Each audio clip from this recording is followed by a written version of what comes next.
Quedó bien. Bueno, buenas noches. Primero, muchísimas gracias a la gente del sindicato, a los 11 periodistas con los que estuve trabajando.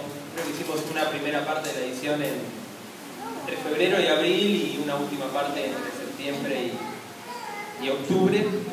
Y especialmente le quiero agradecer a Julia, que de alguna manera también este fue un año, por suerte, de mucho trabajo muy intenso, de muchos proyectos nuevos, casi todos vinculados al Cristian. Y eso implica mucha intensidad para trabajar, muchas obras y demás. Y la verdad que Julia remó muchísimo, no sé si con ustedes, pero por lo menos conmigo, digamos, para poder tratar de llegar a publicarlo a fin de año, ver en qué situación estaban cada uno de ustedes. Ella, digamos, se interesó particularmente por aquellos que o tenían poco tiempo o tenían algunas dificultades. Siempre estuvo como muy, digamos, cerca mío, viendo cada caso particular y cómo podíamos hacer para avanzar. Así que le quiero agradecer especialmente a ella.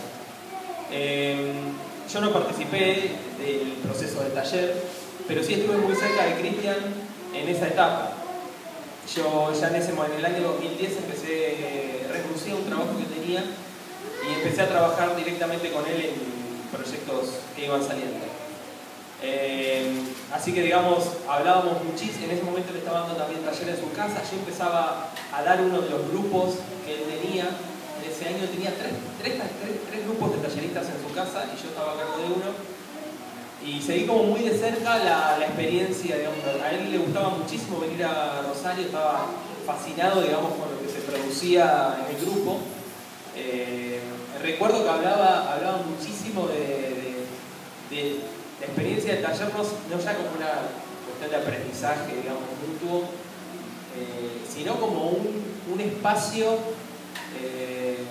que iba de la catarsis colectiva hasta una reflexión sobre la profesión y sobre la vida de cada uno. Siempre me acuerdo que volvía cuando nos encontrábamos el lunes y hablábamos, bueno, yo siempre me hablaba, digamos, era media hora, una hora de conversación de él, contándome las historias de ustedes, charlas que tenía con ustedes. O sea, él vivió muy intensamente ese taller. Que todo lo que ustedes vivieron con él en ese taller haya terminado en un libro es algo de todas las experiencias del taller que yo he vivido y de todas las clases que me ha tocado dar con él o en forma personal, pasa muy poquitas veces. O sea, vívanlo como una satisfacción grande, porque sinceramente, o por cuestiones de financiamiento o por cuestiones que tienen que ver con la cantidad de trabajo que tienen los periodistas habitualmente y la falta de tiempo, casi nunca se llega al proceso final en el que uno ve completado en un libro algo que ha podido trabajar a lo largo del tiempo. Sinceramente pasa muy poquitas veces. Por mi parte, yo me sumé al proceso final de la edición cuando todo el trabajo de ustedes estaba casi todo hecho.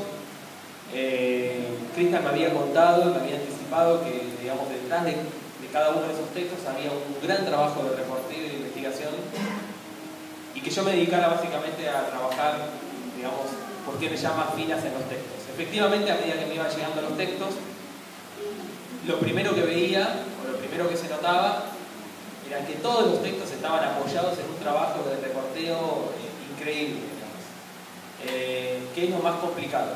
Pues uno puede pulir el estilo, puede ir encontrando el tono para escribir algo, pero si no hay un trabajo de reporteo, un trabajo de investigación, si uno no conoce el territorio, si uno no conoce los personajes, todo lo que uno no puede conocer, es imposible, digamos, lograr un texto trascendente.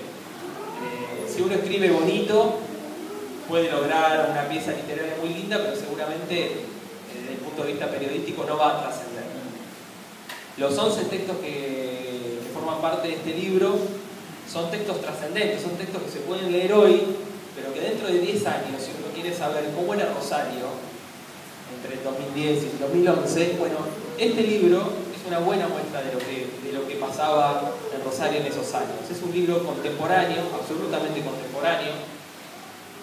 Y lo más importante, creo yo, es un libro en el que no hay freaks, es un libro en el que, digamos, no está escrito desde el punto de vista folclórico de la ciudad, desde el color local. Es un libro en el que no hay morbo, es un libro en el que los cronistas no tienen ni una mirada piadosa sobre sus personajes, ni una mirada cínica, que son quizás los dos extremos más peligrosos de la crónica o del periodismo narrativo. El periodismo narrativo, sobre todo de los 60 para acá, está lleno de textos de personajes freaks, de los que uno se enamora muy rápidamente, pero también son textos que dejan muy poco. En todos estos textos hay una mirada política del cronista, que es algo muy difícil de lograr. Es lo más difícil, y me parece que hoy es lo más importante que puede aportar la crónica al periodismo y a los relatos de lo contemporáneo, que es tener una mirada. La mirada del cronista, como digamos, no se construye, es imposible tener una mirada cuando uno no conoce o el territorio, o los personajes, o el conflicto que está narrando. En todos los textos que me tocó editar, eso sobraba, ¿no? Lo que más me llamaba la atención, lo que más satisfacción me daba como editor, era encontrarme con textos a los que uno podía trabajar sobre el estilo, sobre el tono, sobre la estructura. Uno podía dar vuelta a las estructuras completamente y el texto igual va a funcionar. Y esas cosas solamente suceden cuando digamos, el texto es un iceberg. Digamos, lo que uno ve es un 10%, pero hay un 90% debajo que está sustentando todo eso. Y eso sucede con las 11 crónicas que forma parte de este libro. Quiero decir una línea muy cortita sobre cada uno de los textos, de lo que yo aprendí leyendo cada uno de los textos. Con el texto de Florencia Coll, que es el caso de los verduleros, aprendí cómo tejer un thriller escena por escena. Cuando lean ese texto yo les recomiendo, después que hacen una primera lectura, que hagan una segunda lectura sobre ese texto y que vean cómo Florencia va construyendo una historia policial, un thriller, casi escena por escena. Uno ya sabe, porque todos ustedes deben conocer el caso de los verduleros, cómo empieza y cómo termina. Sin embargo, fíjense cómo lo va construyendo. Negri del Bianco escribe una historia increíble del violador de ancianas, y esto es lo que yo le decía: es muy fácil contar la historia de un violador de ancianos desde el punto de convirtiendo al violador en un personaje frívolo, ¿no? Sin embargo, cuando hagan una segunda lectura del texto de Negri, fíjense cómo construye Negri los personajes secundarios que rodean al violador. Una de las pocas veces que he leído un texto donde funcionarios judiciales están convertidos en personajes, ¿sí? Donde no solamente tenemos la figura del violador, digamos, del personaje delincuencial del que uno rápidamente queda atrapado, sino que los personajes que rodean esa historia se vuelven igualmente con carnadura, se vuelven inolvidables, se convierten en héroes de esa historia. La historia de Batata, que es la historia del delincuente que no se quiere jubilar, es una historia que se lee de principio a fin en un tono y en una tensión que, digamos, que se mantiene durante todo el texto. Yo me acuerdo que cuando me lo encontré, yo vine aquí hace un año a presentar otro librito y me lo encontraba a Batata. Fue un texto de los que menos dificultades me dio para editar desde el punto de vista estilístico, y Batata me planteó una cosa insólita, que es, me dijo: está medio barroco, lo voy a reescribir por completo. Yo digo: mirá, Batata, que más o menos bien, está más o menos bien, no lo toques, fíjate algunas cositas menores. No, lo veo muy barroco todavía, lo voy a reescribir todo de nuevo. Virginia logra contar una historia de travestis esquivando los lugares comunes de las travestis, digamos. Las travestis no son solamente víctimas. En la crónica de Virginia, las travestis son travestis que progresan económicamente, son travestis a las que de ratos le va mal, de ratos le va bien, y tienen los mismos problemas que tienen los heterosexuales o los homosexuales no travestis. Vuelvo al anterior, esquiva la mirada freak. Podría haber contado el mini super atendido por travestis desde el punto de vista de los freaks. Sin embargo, esquiva ese lugar y logra, digamos, meterse en la vida de esos personajes y presentarlos como personajes. Silvina cuenta otra historia de un personaje maravilloso que yo no lo conocía y que me parece increíble y que lo quiero conocer. Llega la historia de TT. Y lo más interesante de ese texto para mí es cómo presentar a un personaje y su cosmovisión del mundo. TT no es solamente la reina de la noche, la monarca de la variante y otro montón de adjetivos más, sino que es una persona que tiene una cosmovisión del mundo, una persona que forma parte de un entramado político de la ciudad, y eso lo hace muy interesante. ¿Sí? Hubiera sido muy fácil mostrar al personaje colorido, a la reina de la noche, y su crecimiento, digamos, sino que se mete, digamos, en el personaje desde otro punto de vista. Sigo con Sabrina, la practicista de los rezadores. También es una de las historias más complejas, es uno de los temas más complicados y absolutamente contemporáneos, porque mezcla cuerpo, nuevas espiritualidades, que tiene que hacer la ley con respecto a eso, y logra presentar, digamos, cuando uno termina de leer esa historia, no se encuentra con lo que piensa Sabrina con respecto a esos personajes. ¿Sí? No se pone en el lugar de voy a mirar a estos personajes con los que quizás yo no comparto ni sus prácticas, ni su religión, ni sus creencias, me paro sobre encima de ellos y les voy a decir lo que están haciendo está mal, esta no es la manera como deben de tratarse las enfermedades, si siguen así están todos locos, se van a morir, sino que le da voz a los personajes, no los juzga y logra contar una historia desde el punto de vista de unos personajes absolutamente complejos, porque nunca uno piensa que esos personajes son, insisto con esto, freaks dentro de la sociedad rosarina. Luis Echeverri. Primero, para mí fue un placer trabajar con ese texto porque conocía muy poco sobre el rosariazo y los días previos al rosariazo, y logra algo muy complicado, que es contar, que es narrar una crónica histórica manteniendo la tensión narrativa. Insisto con esto, es cuando uno ya sabe cómo empieza algo, cómo termina, y lo que sucedió, y cuántos muertos hubo y demás, es muy complicado mantener la atención del lector sobre ese texto. Y Luis, en una primera persona, que es una crónica es casi una crónica de memorias, ¿sí? Creo que Luis en ese texto intenta dejar un testimonio de vida, digamos, cómo se vivía el periodismo rosarino en esos años. Y eso lo vuelve increíble porque no sé cuántos años tiene Luis, no me interesa, pero uno ve en ese texto a un periodista muy joven haciendo sus primeras armas en el periodismo, y uno lo sigue a todos lados, a donde va, y es el cronista en peligro permanente. Él construye un cronista que está en peligro, digamos. Sabemos que Luis está muy vivo por suerte, pero uno cree que en esos días le pueden pegar un balazo como le pasó a otros rosarinos.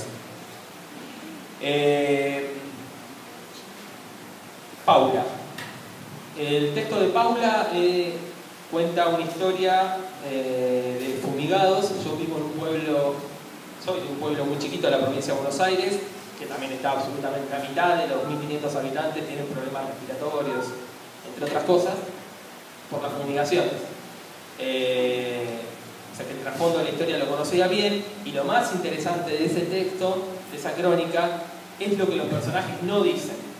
Uno cuando entrevista a los personajes puede hablar horas y horas con los personajes, pero presten atención en ese texto a todo lo que los personajes callan.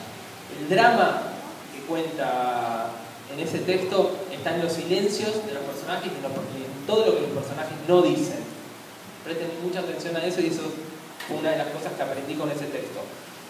El penúltimo, sobre el que voy a hablar, es el de Laura, que también hace una de las cosas que me parece a mí que es más difícil en el periodismo y que no se hace, que es contar historias de adolescentes. Casi no hay en el periodismo historias de adolescentes, porque es muy difícil vincularse con ellos, desde el punto de vista periodístico, porque es muy difícil abordarlos, porque es muy difícil correrlos de determinados clichés. Y ella realmente le da voz a los protagonistas, los adolescentes hablan como adolescentes, actúan como adolescentes, tienen los conflictos que tienen los adolescentes y toman las decisiones que tienen que tomar. Hay muy pocos textos sobre jóvenes y poquísimos, casi ninguno, sobre adolescentes, salvo cuando toman colegios o son víctimas o victimarios en cuestiones policiales. Y por último, el texto de Lorena tiene lo que es para mí la mejor escena que he leído en mi vida vinculada a cuestiones médicas.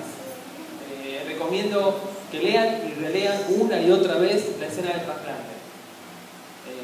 Creo que es, si a uno le proponen como misión, tenés que ir y contar un trasplante, yo no sé si hay manera de hacerlo de manera mejor, digamos, como lo escribe ella. Es increíble con el respeto que lo abordó, con el nivel de minuciosidad, sin volverse, sin que eso se vuelva morbo. Es una escena que en talleres que hemos dado con Cristian y que he dado solo el año pasado y este año la damos, por ejemplo. A la hora de contar cómo contar el cuerpo, cómo contar las intervenciones del ser humano sobre el cuerpo, es una escena sobre la que hemos vuelto y que solemos poner como ejemplo. Bueno, quería decirles esto. El crotario. Tenés razón, falta el crotario de Ricardo Robbins. Esa fue la primera crónica que me tocó editar y me parece que me acuerdo que la edité antes de venir, esa primera vez acá, y estaban algunos de los periodistas y me acuerdo que alguno de ellos me comentó que Ricardo estaba anonadado y no sé si con ganas de pegarme una trompada o qué, esa fue la primera crónica que edité.